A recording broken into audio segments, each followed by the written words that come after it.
All right, so just want to respect everybody's time, so I'm gonna get started. There might be some people who roll in a little bit late, which is fine. We're gonna have the session recorded too, and provide some follow up for people. So if there's anything that you feel like you want to cover a little bit more in depth or anything, please just let me know.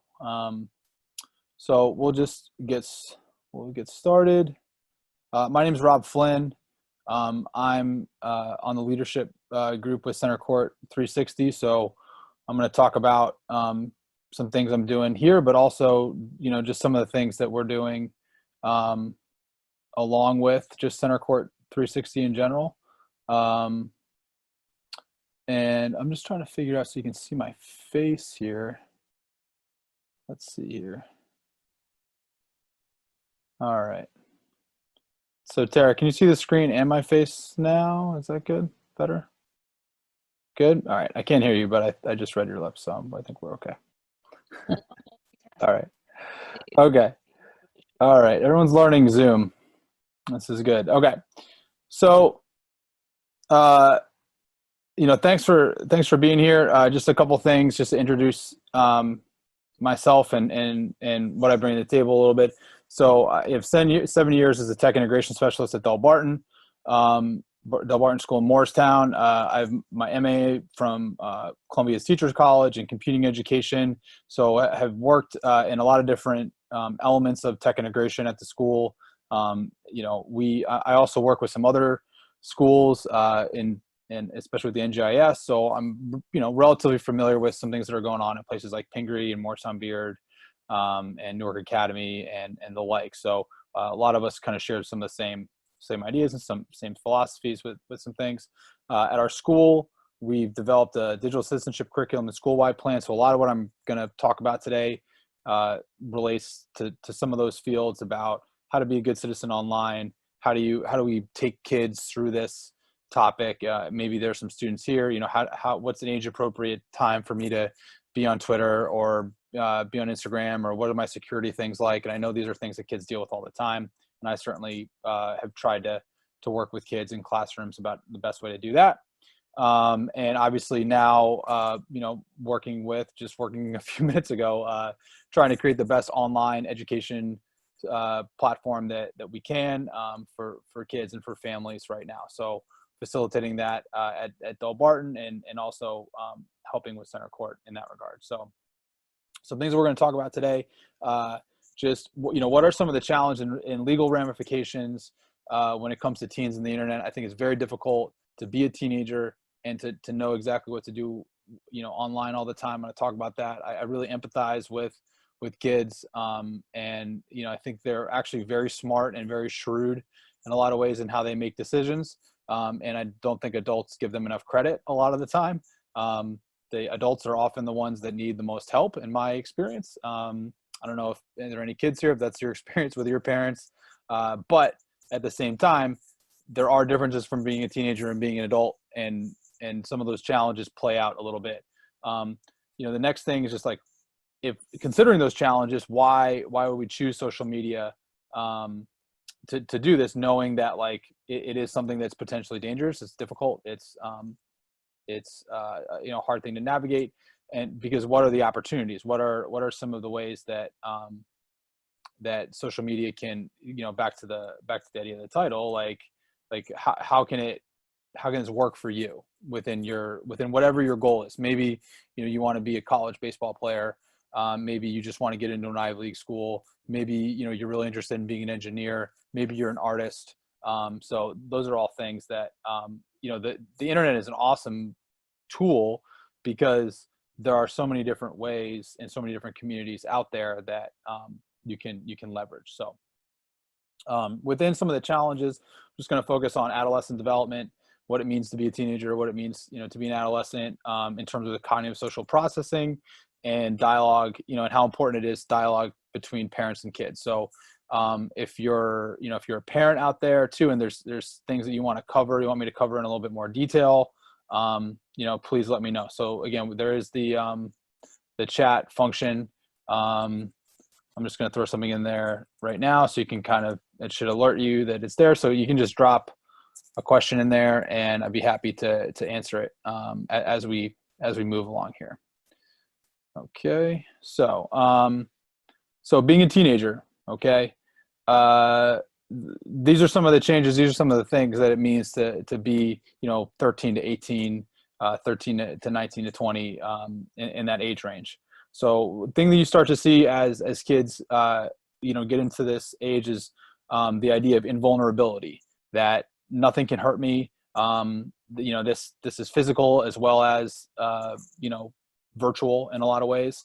A lot of kids have your executive functioning skills, your ability to think ahead, your ability to plan. Those are not fully formed until you're 20, 25 years old.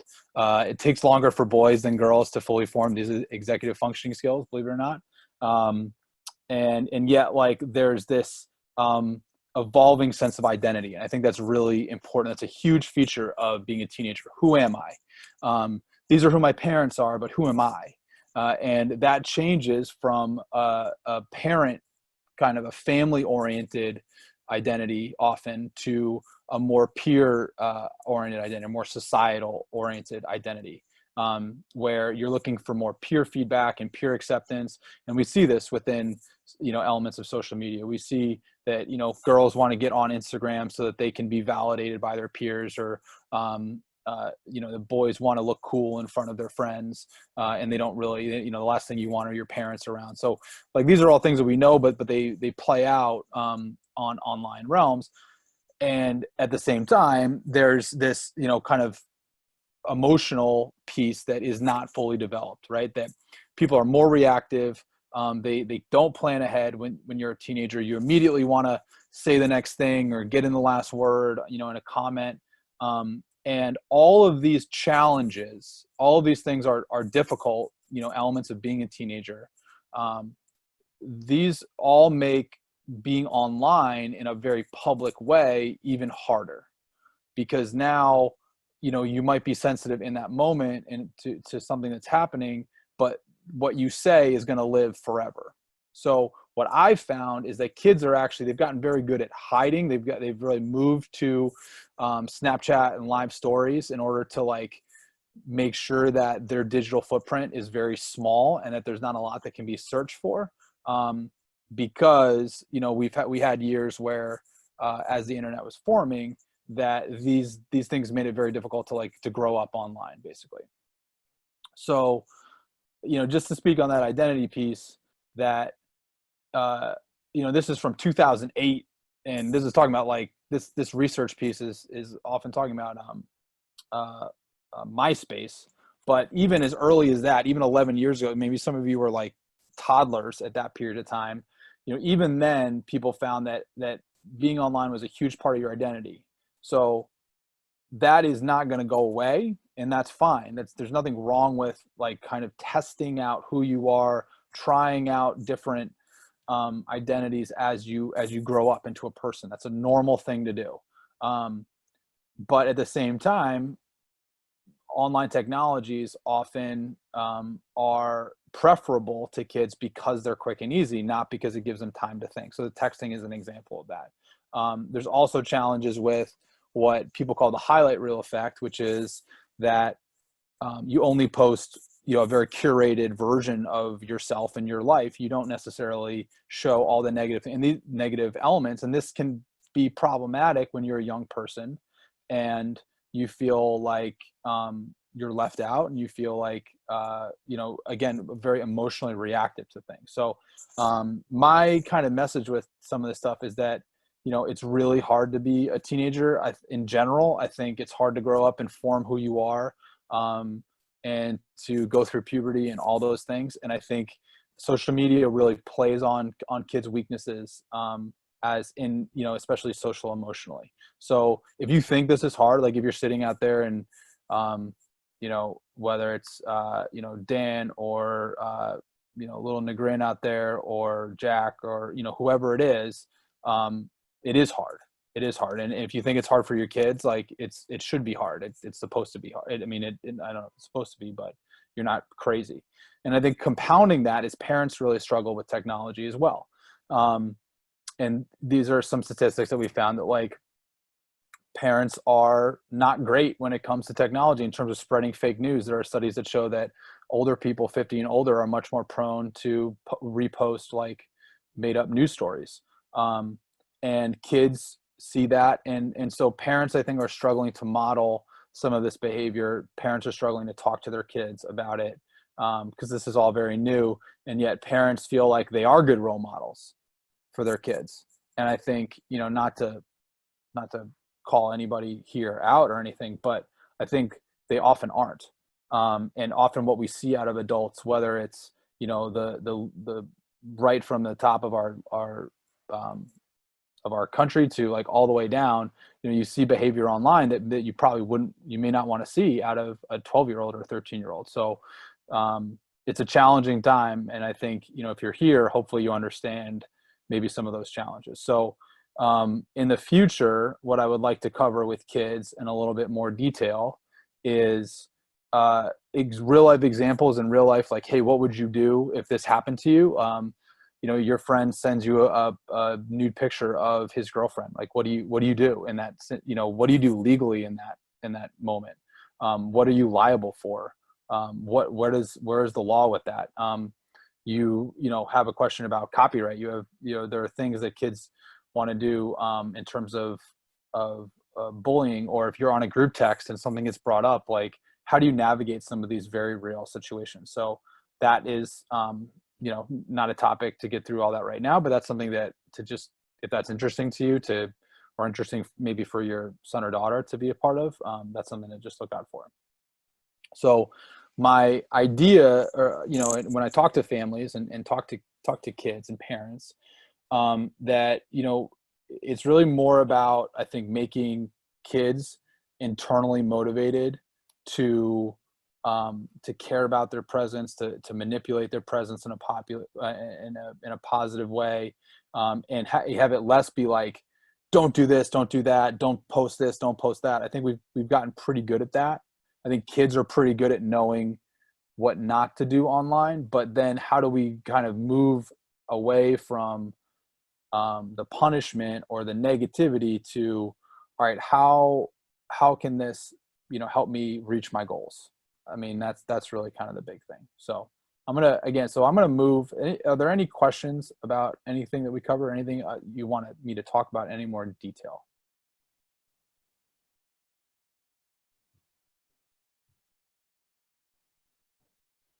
Okay, that was the mandated 7-second wait time you're supposed to do when you're a teacher. So I'm going to move pretty quick, and then if at the end or people want to follow up on email, that's totally fine.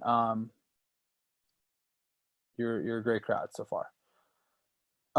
Okay, so what's the important, like, how can social media work for you, right? Why should young people use social media? So in 2014, this is something people said about social profiles, are going to become the new normal for hiring and resume. And I certainly, I keep a social media profile for a lot of reasons. I keep mine on Twitter primarily, but I do think of it as a resume. I do think that, for a future employer, they're going to look back on 7 years of me and my interaction in the education realm. And there's going to be a lot of really positive stuff here. So I think if you're involved in hiring, this already, if you're involved in a company, but if you're a young person, you need to understand that the first thing that somebody's going to do before they pay you money is they're going to Google your name, and they're going to try to find as much information about you online.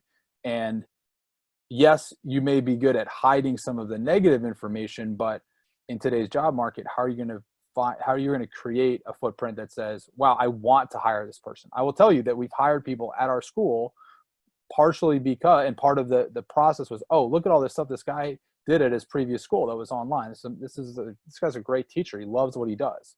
That I've had that happen in my own personal experience. So that is a very real thing. And in terms of colleges, so this is going to be a little bit complicated because this has changed a little bit, but so I want to kind of explain some of this. So 2/3 of colleges say that social media is fair game. And we've seen this. We've seen, people get their admittances rescinded. It happened in a bunch of Ivy League schools a couple years ago because of what they do on social media. We've had kids obviously get kicked out of college because of things they do on social media. So this is a very real thing that, you know, you can be searched for. Most people feel like that. So this is 2017.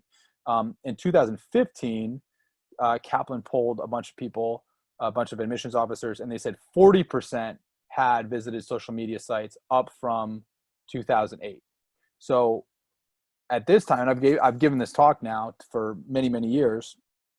So at this time, I was thinking like, wow, by 2020, it's going to be 100%. You know, what actually we found is that kids have reacted, and kids have gotten really good at moving that stuff offline. So there's really less. There's really less of that stuff to look for. And I'm going to talk about that change and leveraging that change a little bit more in the future. So this is the kind of thing that, you know, it may not be this like horrible picture or something that you say, but like there might just be some naivete that is there for you, and it maybe is something that was said when you were in seventh grade or eighth grade. That's certainly happened before, and there are plenty of cases with that. So when they do look for you online, they're looking to confirm special talents. So right there, that's being an athlete, it's being an artist, which I think qualifies a lot of people who are involved in Centercourt. So that's something that they're looking for. They're looking to verify anything like special in terms of awards, in terms of Googling some of that stuff. You know, criminal records is something that they said that they look for, and students who seek scholarships, which again, so if you're an athlete, they're going to do their homework on you before they pay you money to go to their school. So it's very important that if nothing else, you are, you know, Googling yourself, if nothing else, to take some of that stuff off. So like if you were to Google yourself, or you were to search all that, how many videos convey, you know, what you would want a recruiter to know? Like how many show you in a positive light? How many accounts do you have? How many profiles do you have that you're actually proud of? I think most kids have, you know, they have a Snapchat account that they feel like they can't be found, and they have an Instagram account that's privacied, you know, that's you can't be searched for. Okay, that's fine, but like, is there anything else that actually shows what you do, all the amazing things and all the amazing talents that you have in a positive light? Is that able to be leveraged in some way? And so if you do a full name search on yourself, you know, so if I go and I encourage you to do this, and if you're just sitting at home half listening to me or full listening to me, you know, to Google your full name, and maybe what school you go to, and to see like what comes up. Well, the first two things that come up are social media pages that I've created for myself. All right. The next thing that comes up is my employer, and then articles about some of the things that I've done at my school. Some pictures of me, and let's see, some of my kids. And, you know, so this is something like, I mean, I'm an adult, so it's a little bit different, but I think that's a relevant task for you as a young person or as an adult to go through. So, okay. So again, here's what's changed a little bit. And just to be clear, so we said in 2014 that 40% of admissions officers had like specifically looked for social media accounts. Well, in 2018, what they're saying is that's actually going down because students are, again, better at hiding their social media presence. And I think even anecdotally, if you're a parent or you're a kid, you know that kids have moved from Facebook and Twitter, you know, that feels really old, but 5 years ago it wasn't, 6 years ago it wasn't, and to Instagram and Snapchat, because they're inherently, they give the illusion of some of that privacy, right? So what is created in that vacuum is, I think, a really good opportunity for you to put something together, whether a social media presence that can really define you apart from everybody else. So that's what I would recommend that people do. That's what I want to work with kids. And starting next week, we're going to start a program where I'm working individually with kids to create this online portfolio, because nobody else is doing this. You know, like other kids are just there. It's like blank. So can this be something that sets you above and beyond a little bit. So we're going to choose a social media platform.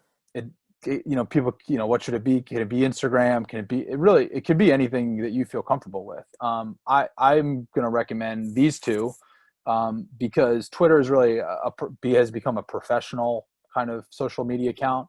Obviously the president's on Twitter, companies are on Twitter.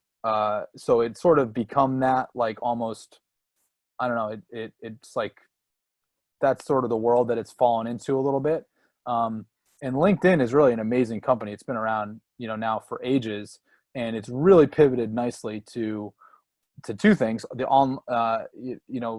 even still this online world that we live in, and also though it's really pivoted nicely to college and high school age kids. So if you're 15, 16, 17, 18 years old, like, you are not too young to have a LinkedIn account. I would recommend that you do have one. And, for younger kids, probably 8th grade all the way up to high school, you probably lean a little bit more on Twitter. And then LinkedIn, the beauty is that, when you create a LinkedIn account when you're 18 years old, it's going to stay with you potentially for the rest of your life. So you're building something rather than like writing a resume you're building something that you're going to have, and then you can just add to. And that's the whole point. It's like starting a savings account when you're a kid. Like, you start early, you build that investment early, and then, you watch it grow. So if that's an analogy that works for you. So use your full name, use the school that you go to now, identify yourself. My Twitter account says Rob Flynn, Delbarton School. And, this is all stuff, again, that we're going to work with. Like, what specifically do you put in this account? How do you connect to other people? How do you try to be honest at the same time, so it doesn't feel like totally contrived? And these are just some examples. So I'm going to take a few minutes and just kind of go through these, and then I want to respect everybody's time. So, we'll just open up to some Q&A. But so this is an example. This was a Delbarton student named Tim Wellman, and he's an artist. And basically he created this Tumblr page, and Tumblr feels, again, very old, but it was a big thing a couple of years ago. And it's just a blogging software, and he's a digital artist. He's a senior at NYU. And starting from when he was like maybe a sophomore in high school, he just started posting stuff, posting pictures, posting art that he made. And some was great and some was not perfect, but he was featured on the front page of Tumblr, I think 3 times. And, it was a major factor in his college decision, was that he was already a published artist with a huge following, with 17,000. A note is like a retweet, basically. It means they reposted your material to someplace else. So he's already like an accomplished artist, and he's 18 years old. And you might say, like, well, I'm never going to get this cult following. And I mean, I can't, and I'm an adult. I actually work at it. So, but this is just an example, I think, of, what it can do for you. So that's one example. This is a LinkedIn account from a college freshman. And you can see, I think, how professional it looks, how thoughtful, and how much you can really, even as a freshman, you might say, like, I really don't have a lot of work experience. Like, what am I going to create a link to, what am I going to put on there? Well, you can put a lot of your, some of your after school, some of your, any internships that you put on. It allows you, so like, let's say, like, why do you get an internship? And now they're saying, like, well, you need to get an internship when you're a junior in high school, when you're a sophomore, that you need to start doing this like immediately. And I think a lot of that is true. So this allows you to connect. LinkedIn allows you to connect with all the people, all the networking that you're going to do when you're in that internship. So you can have those resources and have those places. And then when you go to the next place in the next summer, it stays with you. So any kind of experience, whether it's, something as simple as a research assistant, or just any kind of work experience that you have. And he has a lot of experience, your education, and, it becomes basically a resume that any accomplishments that you have, volunteer experience, and then any skills and endorsements, recommendations, right? So there really ends up being a lot that you can build out of this. And obviously this will mature and can be changed as this grows. And then the last one I want to point to everybody is an athlete. He's a football player at St. Peter's Prep. And I'm the defensive line coach at Delbarton. So I'm familiar with the football Twitter world. And basically, like, if you're an athlete, you have to have a Twitter because that's how coaches recruit you. So if you don't have a Twitter, the first thing they say to kids when they're getting recruited is you have to have a Twitter because that's how I'm going to contact you. That I think is true with football, but I think it's also true in other sports. It may not be as exclusive, but I bring this up because this kid, I think, not only positions himself and talks and shows just things about how hard he works, how motivated he is, but it's also very personal. It's very it's very real. He comes off as a kid where he shows like a little personality, and you can see some of that kind of come out, and he also comes out as very team oriented. Here he's talking about one of his teammates. I actually tweeted at him the other day just because I wanted to let him know that I was using him as an example. But a couple of and I'm going to have to scroll down here a little bit, but a couple of the posts that he puts out, like, so number one question recruiting schools, my answer, what I look for in choosing a school. And if you look at what he has put out, and I don't know if it's true or not, like, I don't know the kid from Adam, to be honest, but man, like, this is the kind of kid I want involved in my program. This is a thoughtful young man who seems like he really has his life in order, who's going to really make a great impact as a leader. He's just he's so transparent and thoughtful with some of these things. So one thing that and I just want to get show you one last post that he made that jumped out to me personally. And I'm a coach. I evaluate kids all the time. Is just some of the stuff he said about, sometimes it's not about the fans yourself, but about the team. And this was a cool video that he threw out. And Sam, his kid's a beast. He's a 4-star defensive lineman.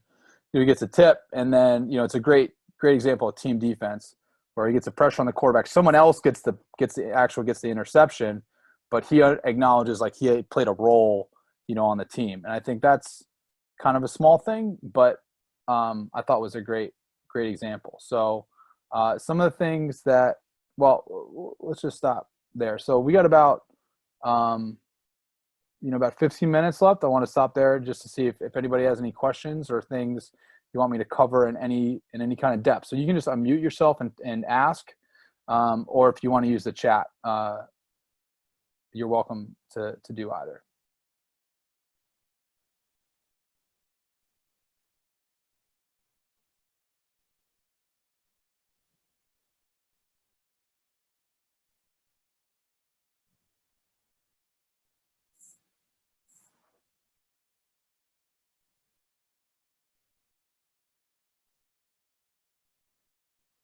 Hi, can you hear me? I can, yep. Quick question. What is the earliest age you would recommend for a child to have a LinkedIn, a Twitter, or et cetera account? So the law is 13 and older. So I think which I think works well because, so technically, like, most people don't know this because kids have Instagram accounts when they're like 7, but you're not allowed legally to be on social media until you're 13. So that's broken all the time. It's not I don't think it's like a huge deal if you have I don't want you to like go running and throw your kid's phone against the wall, but I think it's appropriate as an 8th grader going into freshman year to think about having a professional curated experience, because in reality now that's when you have to start thinking about college. That's when you have to start thinking about yourself, unfortunately, as an adult. And that's honestly not very developmental. If you know anything about kids and like what it means to, like, that's not very developmentally appropriate. I wish that wasn't the case for kids because it is very difficult. But I would say right in that 13, you know, and obviously some kids are more mature than others. You may, as a parent, say, hey, my kid's ready for a phone when he's 10. And you may say he's not ready for a phone until he's 14, you know? So, but as a general baseline, that I would say in the, you know, in the 8th grade year, especially moving into a high school. So I think, like, I talk to our freshmen when they come into Delbarton, being like, all right, so now you're into Delbarton, that past is kind of behind. Now you have to start, you should create an account and start marketing yourself and thinking about yourself in this kind of professional world. So that was great. Other questions? How should students athletes handle multiple social media profiles? So by that, I think that you mean like having like your Instagram is like kind of, or your Snapchat that's for your friends, and then your like a professional account. Is that what you, Francis, is that what you mean? Yes. Okay. So you need to, and I think kids are pretty good at this, but you need to know and be very familiar with what the privacy settings are on all of these accounts. And you know, you can go into, you know, any kind of Twitter or any kind of social media account, and you go into your profile, I think somewhere, and you can go into this, or probably here. Yeah. So you can go into settings and review all of the security and privacy elements. So kids should know what exactly is private, what exactly isn't. So there are some things that you should never put in any kind of digital realm, including text messages. You know, you should never obviously say anything racist. There should not be any kind of bullying. You shouldn't post any pictures of yourself breaking the law. You should never post any kind of anything, you know, resembling child pornography, anything like that. There's a baseline of things that you should never do, regardless of the privacy.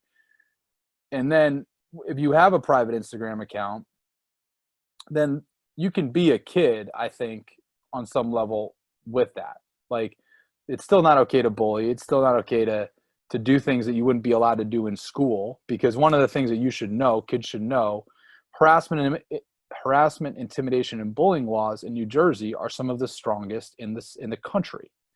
So the reason why most kids get in trouble online has to do with HIB laws, harassment, intimidation, and bullying.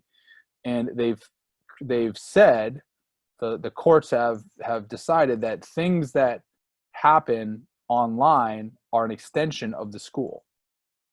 So kids are very liable for negative things that they say and do to each other in the school. Now, if, you know, as a kid, if you want to say something really negative to your brother online or to somebody who's not a part of your school, then that's actually okay in a way that it isn't if they're a part of your school. So, but I think it's appropriate that, like, you can be silly on Snapchat within reason, and as long as those privacy settings are enabled. But then you need to, like, be very thoughtful when you're moving out of that world into the public. And if you're going to advertise yourself on recruiting sites, you need to obviously use the more professional account. But the mistake the kids make is, in my experience, is the kids will create, they'll be like, okay, I need to be recruited, so I'm going to create like this like Twitter account for my football recruiting. But then they don't use it at all. Like, it's just there to get contacted, and they don't fill it with content in any way. So again, it's that kind of like, it's not a negative, but it's also not a positive. And I think you're kind of leaving money on the table when you do that. So I know that answers your question, or if there's other elements that I didn't touch on, but that's great. Other questions?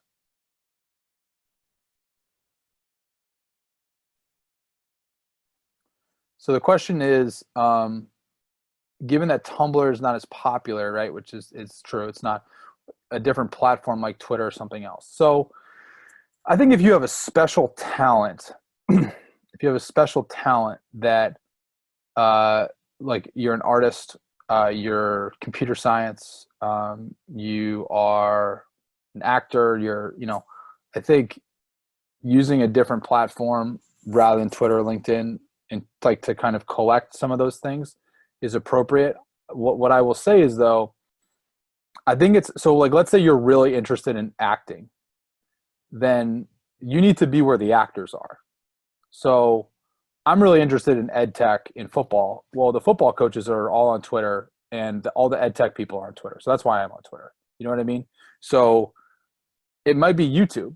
It might be like I'm really interested in being an artist and all the great artists that I know are on you, because that's kind of the next thing that you have to, I think that's important for kids is that you have to show, and this is like why you would want to do it to begin with, not like you're being told to do it, but why it's good to do it is to be like, all right, so if you use YouTube, let's say to learn about stick fighting, then it allows you to connect to and create a little personal learning network of people who are really involved in stick fighting. So it kind of, I guess my answer to that would be, where are the great people doing great work in whatever field you're interested in?